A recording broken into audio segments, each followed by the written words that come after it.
NIK sebagai pengganti NPWP. Apakah semua jadi wajib membayar pajak? Ini syaratnya supaya tidak bayar pajak.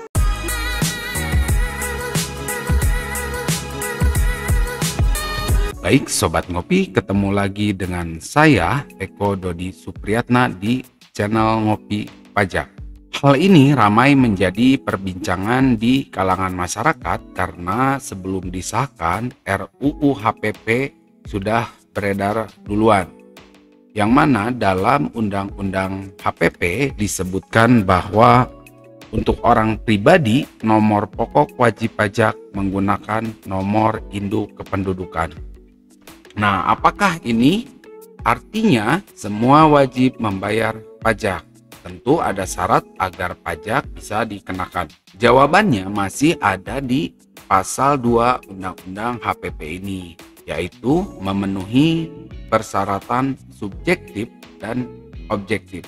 Nah, maka ketika kita berbicara mengenai subjek dan objek pajak, artinya kita harus mengetahui terlebih dahulu apakah yang menjadi objek pajak, siapa yang menjadi subjek pajak. Nah, untuk subjek pajak ini sebetulnya ada beberapa, namun yang akan kita bahas kali ini adalah subjek pajak orang pribadi. Nah, subjek pajak antara lain adalah orang pribadi, warisan yang belum terbagi, badan, dan bentuk usaha tetap. Nah, kemudian untuk yang lain kita akan bahas di lain kesempatan. Nah, untuk yang tertarik, silahkan isi di kolom komentar kapan-kapan nanti akan kita bahas.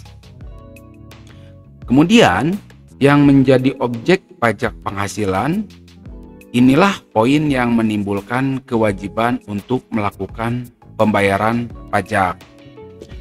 Namun di sini masih ada batasan yang disebut dengan istilah penghasilan tidak kena pajak atau PTKP. Berapakah besaran PTKP? Dalam Undang-Undang HPP ini, besaran PTKP tidak mengalami perubahan, yaitu masih sebesar 54 juta rupiah setahun. Nah, artinya untuk orang pribadi yang memiliki penghasilan di bawah angka tersebut tidak akan dikenakan pajak. Nice. Untuk tarifnya masih menggunakan tarif pasal 17 Undang-Undang PPH. Namun ada batasan yang berubah, yaitu untuk penghasilan dinaikkan menjadi di angka 60 juta rupiah yang sebelumnya adalah di rentan 50 juta rupiah. Kemudian yang berubah lagi adalah lapisan pengenaan tarif, yang mana sebelumnya adalah maksimal di angka 30, sekarang berubah menjadi 35 untuk penghasilan yang di atas 5 miliar dengan lapisan tertinggi sebesar 35%. Nah, untuk Sobat Ngopi yang ingin tahu cara melakukan perhitungan pajaknya, ada beberapa video yang pernah saya buat. Silahkan dibuka-buka di playlist channel ini.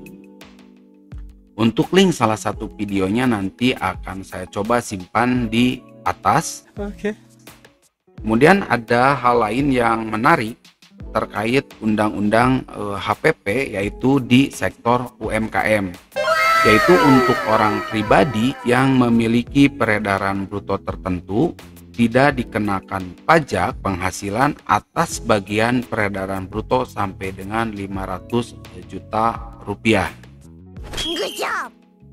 Namun untuk badan tetap menggunakan pasal 31E, ini tidak ada perubahan. Sedikit tambahan informasi terkait PTKP, ini akan diatur dengan peraturan Menteri Keuangan. Nah, cuman ada beberapa hal yang masih menjadi pertanyaan.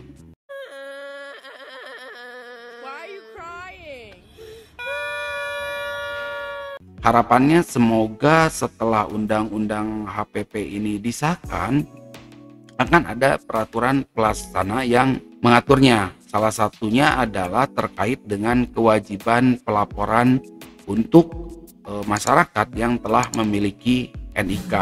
yang mana peraturan yang berlaku saat ini adalah ketika wajib pajak telah memenuhi syarat subjektif dan objektif tadi, maka harus mendaftarkan diri untuk memperoleh NPWP. Nah, ketika memperoleh NPWP ini ada kewajiban yang perlu dijalankan, yaitu adalah kewajiban melakukan pelaporan dan juga kewajiban untuk membayar pajak dengan catatan penghasilannya di atas PTKP. Nah, bagaimana perlakuannya terkait masyarakat yang telah memiliki NIK ini?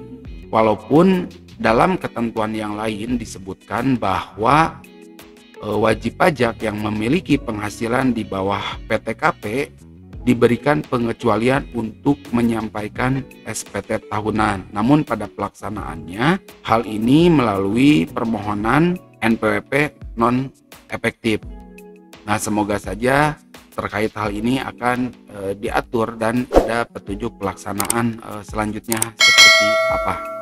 Baik Sobat Ngopi, semoga informasi ini bisa memberikan sedikit pencerahan, dan jika ada kesalahan mohon dimaafkan. Kemudian untuk yang tertarik dengan bahasan lain terkait dengan undang-undang HPP ini, silakan tulis di kolom komentar di bawah ini. Terakhir saya mohon pamit. Assalamualaikum warahmatullahi wabarakatuh.